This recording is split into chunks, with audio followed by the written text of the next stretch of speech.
بسم اللہ الرحمن الرحیم۔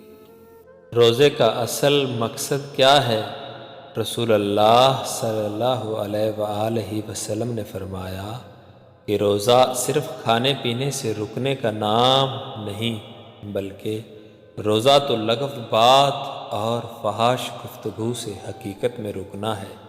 پھر اگر روزے کی حالت میں کوئی تمہیں گالی دے یا تیرے ساتھ جاہلانہ طرز عمل اختیار کرے تو کہہ دے کہ میں تو روزے دار ہوں، میں تو روزے دار ہوں، یعنی جس طرح روزے دار ہوں کہہ کر ان کاموں سے بچو گے، اسی طرح باقی زندگی ان سے بچنے کی عادت بنے گی۔ یاد رکھنا، روزے کا اصل مقصد نفس کی پاکی، صفائی، دھلائی اور چمکائی ہے۔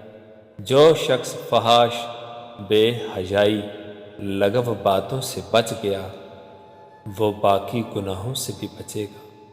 دوستو، صدقہ جاریہ سمجھ کر ثواب کی نیت سے اس ویڈیو کو آگے شیئر کیجیے۔ اللہ آپ کو آباد رکھے۔